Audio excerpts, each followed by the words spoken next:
Friends, if you are not part of our group, Clutter Free Academy, I would love to invite you to join us. Clutter Free Academy is where we gather together. We talk about the subjects of the podcast. We ask questions. You can show your progress on that latest cluttery project that none of your friends and family will understand, but there are 16,000 people in that group who absolutely get it. So if you just go to Facebook, search for Clutter Free Academy, you have to answer a couple of questions before we let you in because we want to make sure that there are only humans and they're only kind humans. But we would love for you to be part of our group. Okay, on with the show.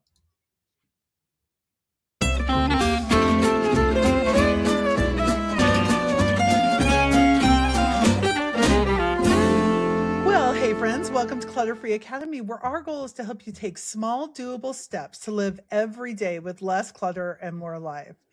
And we're bringing back one of my favorite human beings. And when we want to get to the emotional root, the mental root of clutter, this is one of my favorite people to discuss it with. Welcome back to the program, Cheri Gregory. Cheri and I have co-written 3 books together. One of them, which we will be talking about a lot today, is just some of the concepts from our book, Overwhelmed. And Cheri also works a lot with writers and content creators around the area of I forgot what we call it now. Highly sensitive people. For some reason, I could remember HSP, but I couldn't remember what it meant there for a second. Cheri, just explain what a highly sensitive person is, and welcome to the program. Oh, thanks so much for having me back. Yeah, those of us who are highly sensitive persons, it comes from the concept of sensory processing sensitivity. And it's those of us who tend to be a little more perpetually overwhelmed, who experience life a little bit more intensely. And yeah, we actually experience decision fatigue perhaps a little bit more than the average bear. So I'm glad we're having this conversation today. I love this so much. And I think some of you may, for the first time, get off of this podcast and go Google highly sensitive person, because if it's not you, it may be somebody you love. And so Cheri has a lot of great resources. We will put the link to her website in our show notes. But here's my question for our audience. Have you ever stood in front of a junk drawer like it was a moral failing? By the end of this episode, you'll know why everything feels harder than it should, and you'll have a tiny method to cut decisions in half today. So, Cheri, I would love for you to give us an idea of because we're talking about decision fatigue. What is decision fatigue?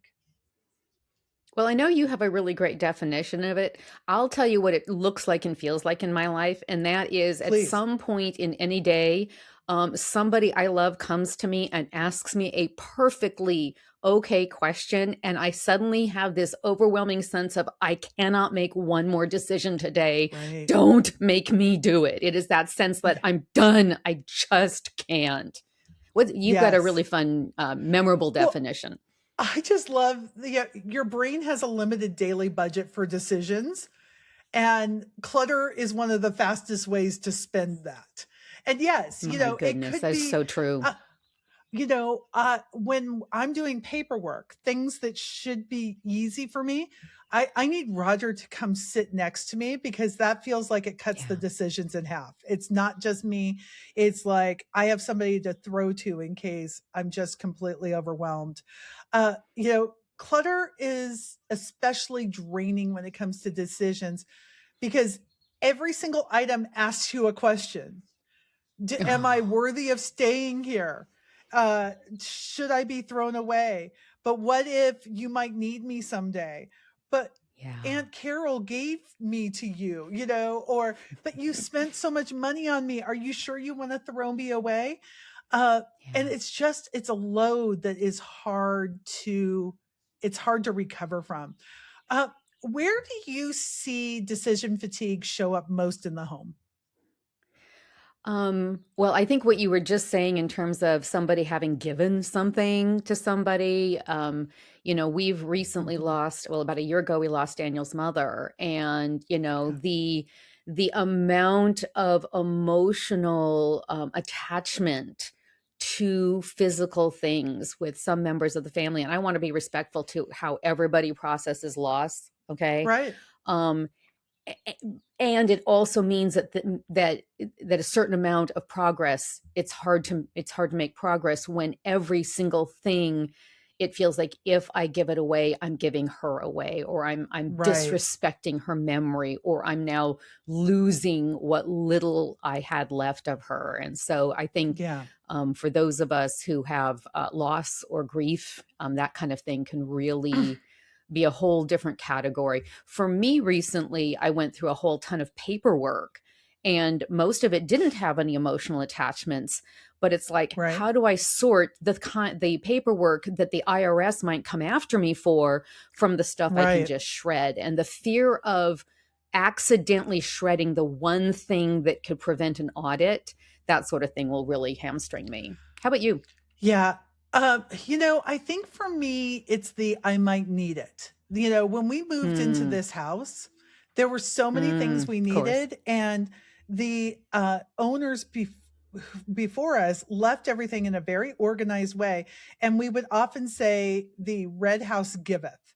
Like, we would be looking for something, and if we waited for a couple of days, it would show itself. It was amazing how often that happens. So, this Mm, endless loop of I might need it, and I yeah. don't know what I'm going to need, but maybe it just went on and on and on and on. And so I really do feel like there are three ways that clutter creates these extra decisions. One is just having too much Hmm. stuff. There are too many little Yeah. decisions that have to be made, like the Hmm. paperwork you were talking about. Yeah. I don't know if I'm going to need it. And so it's easier to hang on to stuff. And sometimes my advice is hang on to it. We were having a great discussion yesterday in Clutter Free for Life, where one of our members is like, I'm having the hardest time getting rid of old contact lenses, because they were so expensive to buy. I needed them, et Yes. cetera, et cetera. Yeah. And so I said, how much space do they take? And she goes, I have Yeah. a lot. And I said, well, what if you just kept a year's worth, because she Mm. had several years worth. And because Hmm. it's the right decision all isn't always to throw things away. Sometimes if it's now, if Hmm. you have a car Yeah. that's dead, that's parked in your front, your front yard, or, hey, let's be honest, in your Yeah. backyard or your side yard, that's huge. And that is something that needs to be dealt with. But contact lenses, if for a little while that makes you feel more comfortable, keep the contact lenses. But, volume is Sure. a way that having too much stuff creates extra decisions. I might need it someday. That ambiguity is an endless loop. You Mm. might need everything Yeah. someday. And so but you can't keep everything. Yeah. And what you were talking, the emotional weight, gifts, guilt, Yeah. those kinds of things from people that you love who have passed. Yeah. So let's get to Yeah. some ideas to maybe make some headway. You and I talk a lot about pre-deciding. And I think Yes. these are not, having some rules that we've pre-decided can really help us to go a long way. So, like, Hmm. one of the rules I've made for myself is, if I go through my fridge, or if I go through my medicine, or if I go through my Hmm. cupboards, and it's even Hmm. a little expired, one, I'm gonna Hmm. throw it away. Now, there are a couple of things that if the cheese is, 2 days past and we're gonna eat it. But I've also learned, if something's around long enough for it to expire, I probably don't really Hmm. enjoy it or need it. And so, but Exactly. medications Exactly. that have Hey, expired, yeah. I just want to piggyback on this. We have Yeah. a mutual friend, Sherry Fletcher, and she Yeah. doesn't even wait for things to expire. When I was at her house a couple of years ago, and she'd made this great pasta salad, and we had eaten as much as we wanted, and I watched her throw it out, the leftovers Oh out, my gosh. at the end of our time together. And I was like, "What are you doing?" And she said, nobody's going to eat it. She was going to travel and her husband, I don't remember. I'm not trying to, embellish the story here. But the bottom line was she knew from enough experience that she could either throw it out now or in 3 weeks.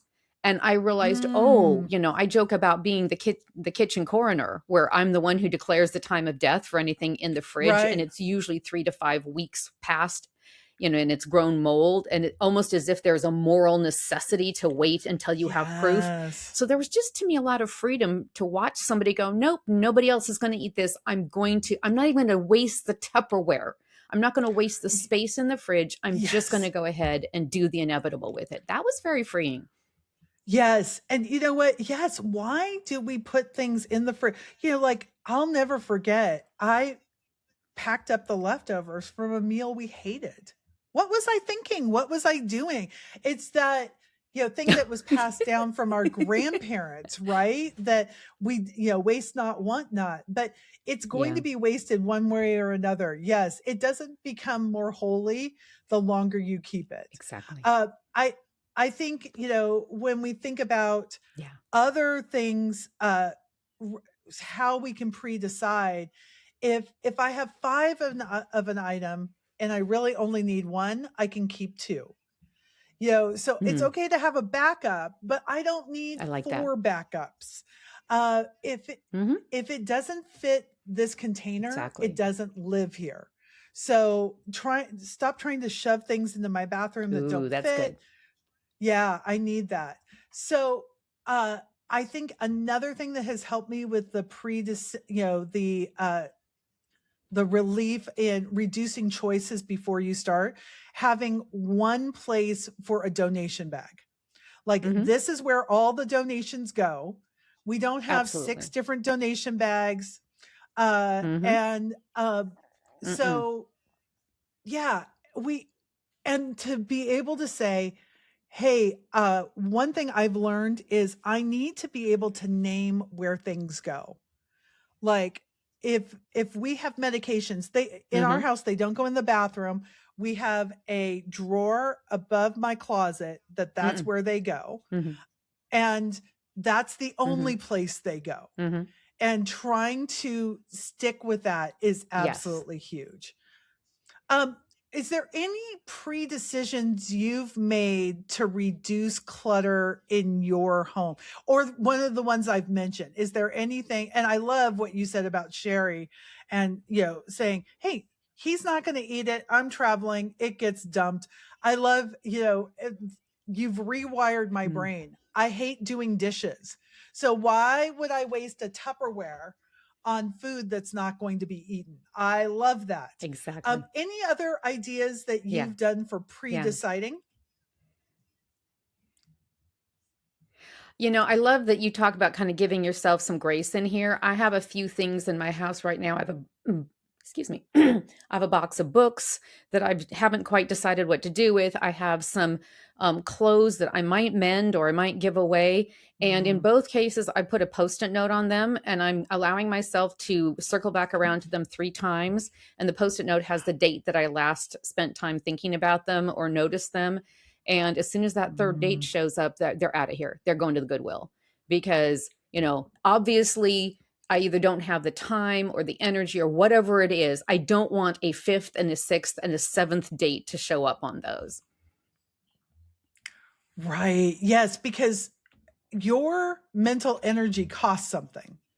And if you're going back again and again and Yes. again, then one, it's almost like it's a horseshoe, and there's no middle ground. It's either you have great reasons to keep it, you have great reasons to get rid of it, and those two are fighting with each other.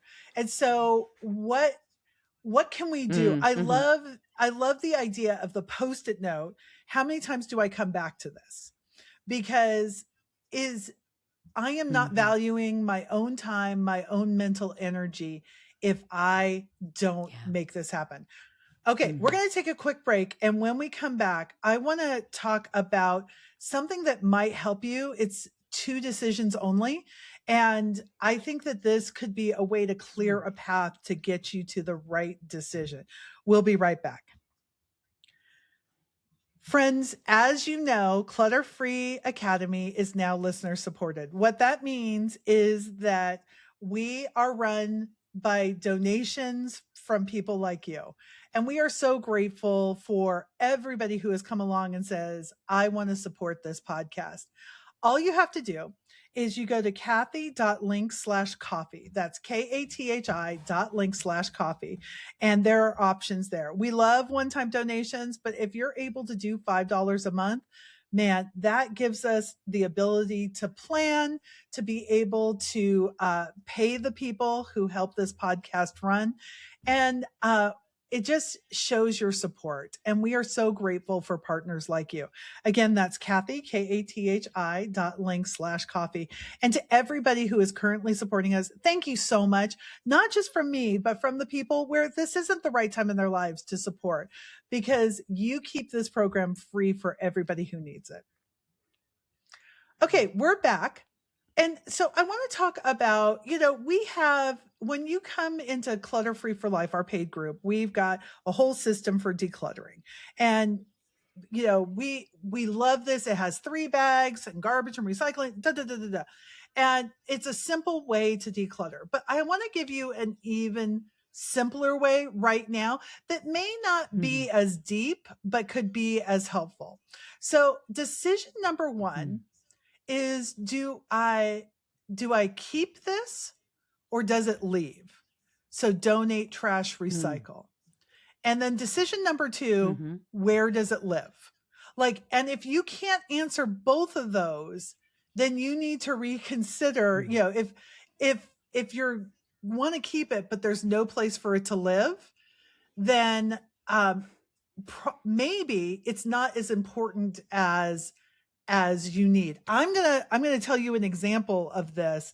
And then Cheri, I'm going to ask you, what are do you have a couple of examples of things that you have either decided to keep or leave, just based on knowing yourself and using these pre-decision rules? But I had, this is going to sound crazy. I had a giant teddy bear that I was given by my kids when they were little kids. And can I tell you, this was the mangiest looking thing in the world. And I kept shoving it in a closet because I didn't want to get rid of it. And because my kids gave it to me, right? But also it was not cute enough to display. And I called my kids and I said, would you care if I got rid of this? And they're like, Mom, we have no idea what you're talking about. They had no memory of ever giving this to me. I think they bought it with their dad when they were probably, 3 and 5. And they have given me lots of things since then. This was not my only tie to my kids. Now, if it was, I would have kept that and been buried with it. But my kids have given me lots of lovely, thoughtful gifts. I didn't need to keep the teddy bear.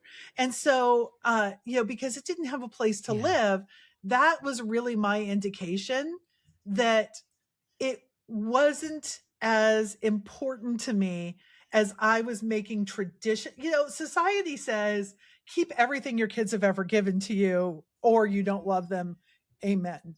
Or when somebody passes, we've thought about the same thing. And this is one of those cases where I could take a picture and I could look at the picture if I want. And it was okay. It was okay. And I love thinking about my kids giving it to me, but I didn't need to have the object in order for that memory to stay precious.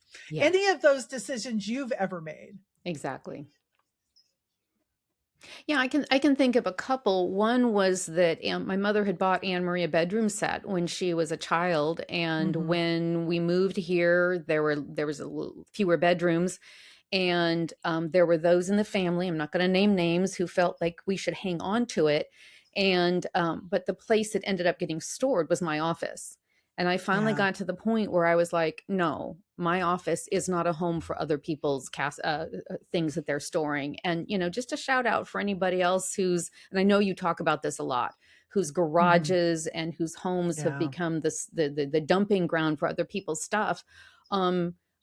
I'm not here to tell other people what's okay and not okay for them, but I finally had to come to the place where I was like, no, I need my office. I need my space. I need to be able to move these out.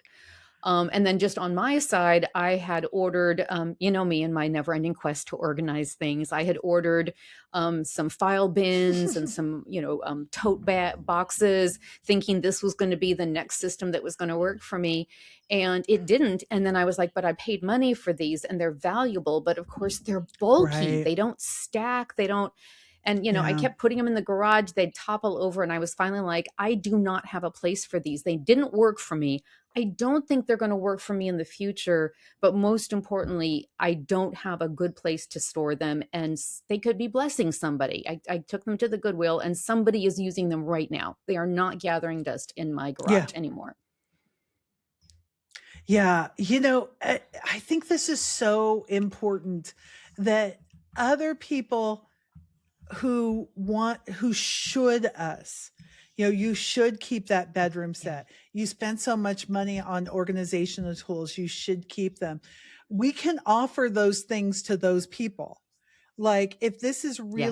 if this is going to bother you, you know, we could bring the bedroom set to you, or we could keep it in your office. Those are the decisions, but I need to reclaim my space because I want to live in my house. I Yeah. don't want to live in little tiny corners of my house. I want to live in my full house. And Yeah. so I want to go to the next step on this, on the two decisions only. If, you know, keep it or leave it. So if you're going to keep it and you don't have a place to put it, um, you know, do you need to repair it? Do you need to sell it? Do you need to research it? I'm just making a decision right now, live on air. I have you know, Cheri, that we are a big cheese family. We love our cheese. Mm-hmm. And, Mm-hmm. you know, you also love cheese. Cheese is a good thing. I got a Trader Joe's bag that's all sorts of different cheeses. I love this bag. But we took it someplace in a cooler and it got stuck in the cooler and there was mold on the Oh, bag. And I was oh devastated. no. And then I found out there are some ways that you can wash it to get rid of mold. And it has been sitting around for probably 3 months. Well, you know what? I could buy another bag. Mm. I think they're $6. I Mm. think today I throw away the moldy cheese bag. Yeah. That's funny that it's moldy cheese bag. Yeah. You Yeah. know, not everything has to be lovingly restored, right? Things can be given away and it's okay. Yeah. And guys, when we're Mm-hmm. talking about this quick decision, you're not Yeah. solving your whole house today. You know, you're reducing decisions in your Yeah. house so that you can enjoy your house. How long do you typically declutter? Are you a I'm all in for the day, or are you like 15 minutes while I'm sitting at my desk? Oh, I cannot do the all day. That's where the decision fatigue Yeah. absolutely becomes so Yep. overwhelming that Kills us. I dissolve into a puddle of tears. Absolutely no. 15 Right. minutes at a time. And I know for the diehard Yeah. perfectionist, you know, they really want it to be all or nothing. But, you know, 15 minutes, I can make good decisions and still have Yes. capacity for the rest of my day. Whereas if I push myself, then I end up not being fit to, you know, for the people who live with me to be around me. So yeah, I have to keep it small. I love this. And I was hoping that you were going to say 15 minutes because we were going to have to reevaluate this whole podcast if you say, "Oh, I just do it all day." Yeah. Brain No, research says we have about 15 minutes at a time of good decisions that live within us. And then after that that, makes sense. we're done. So guys, I want you to think about this, and Cheri, I'm going to ask you what your space is going to be where you can you know, the next thing that you know you have to declutter. I want you to think about the junk drawer. Mm, Or maybe it's just a section of the junk drawer. Maybe you're just mhm. going through your batteries. Like batteries could be 15 minutes in their Oh, own yeah. section, you know? Yeah, because like, does it work? Does it not work? I will say I think it's the battery daddy is what it's called. It's the box where you can store your batteries and it has a battery Mm. tester. And I love Yes, that we because have I can one. just say, yeah, Mhm, good or bad. And then you know, mhm. we take that to the dump the next time we go, and there's a section there where we can drop those off. Your Yeah. bathroom drawer. Maybe it's just the lotions today, or maybe it's just the hair ties today, or your entry. Maybe it's just dealing with the mail, or maybe I need a place to hang my keys. What's one microsection for you? And then I'll tell you my microsection. Oh, I know that one easily. It's our first aid shelf with medications and first aid Oh, implements. And it's because yeah. I won't tell the story, but I didn't have something I needed, but I have a ton of stuff that goes back so many years. It's embarrassing. So that whole thing, Yeah. but it's more than 15 minutes. It's going to need multiple rounds. And while I'm making a list of things to replace, and I feel really, I love this method. I love, love, love this method Mm-hmm. for triaging that space. How about you? Yeah, and that's really what it's called, triaging, right? That's exactly what we're doing. I Mm-hmm. love that so much. Okay, so for me, Mm. we are getting ready to go on a month-long RV trip. And Ooh. I just got off the phone with our friend Barb, and she goes, "How do you plan for a month-long RV trip?" And I said, "You plan for a week and you rinse and repeat." It's like, yeah, I'm not packing a month's worth of clothes or a month's worth of food. We're just doing 1 week at a time. But I have the bathroom, which is very tiny. I just need to do a shelf at a time. And I'll be honest, we're going there to the RV. Mhm. It's a trip. It takes us about 45 minutes to get to our RV. So I have to do more than 15 minutes. But I can do Okay. 15 minutes on a Mhm. shelf, and then I can take Moose Okay. for a little walk. I can do 15 minutes on the next Sure. shelf, and then I can load the Mhm. pantry. So I'm going to be breaking it up, Mhm. but I'm going to keep it really doable. Mhm. So, guys, I love Cheri came up with the best word there. This is your triage. This doesn't mean that you're going to instantly declutter your whole home, but Mm-mm. decision fatigue is real. Decision Mm. fatigue is something that you need to be aware of, because if you have ever felt like crying during decluttering, if you have ever given up in the middle, this is why, and Marie Kondo says this too, this is why the Marie Kondo method doesn't work for a lot of us people who maybe are on, have executive function processing challenges, or those of us who can be easily overwhelmed. And I am not a highly sensitive person, but I feel like I Mhm. can be easily overwhelmed. And here's the thing, I think most people can be. Most people get easily overwhelmed by all these Mhm. decisions. And here's the beautiful thing, you don't have to push yourself, you don't have to keep going. Many of you are here and Mm. listening because you've heard me on the Dr. Nurse Mama show, and she has changed her whole way of decluttering. She doesn't tell her kids anymore, "Hey, we're going to have a day long decluttering and cleaning." And yeah, she used to do that. But didn't we? I grew up with that as a kid, Oh, yeah. and I did that with my kids when they were little. And she said, "My kids like me so much better now." I'm like, I bet they do. I bet they do. That's And so so, but punishing. I know, but we do it to ourselves because we feel like we should be so much better than this, and we shouldn't. Yeah. We shouldn't. So, friends, we have so much more to say on this topic, and we will do some follow-up episodes. But here's what I want you to say: 15 minutes, triage your decisions. Does it Mm. stay or does it go? If it stays, where does it go? And if you don't have a home for it because it's ripped, it's whatever, then you need to kick that ball into play. You need to take it to the shoe repair shop, Mm. or take it to the tailor, or you need to put it next to where you sit on the TV so you can sew it up while you're watching Bridgerton, or whatever the situation is. But you need to kick that ball into play, because if you keep waiting for all the energy to finish that decision, it's never going to happen, friend. It just isn't. Mhm. So be kind to yourself. Mm. Be kind to your Mm. family. Don't make yourself make these monumental long, hours long worth of decisions, because you're going to cause more stress than you need to. Be gentle with yourself. Cheri, thank you so much for being here today. You were the perfect person to talk about this with. Oh, thanks for having me. Anytime you have a free half hour to come hang out with me, I will take it. And friends, thank you for being here with us. You've been listening to Clutter Free Academy. I'm Kathi Lipp. Now, go create the clutter-free life you've always wanted to live.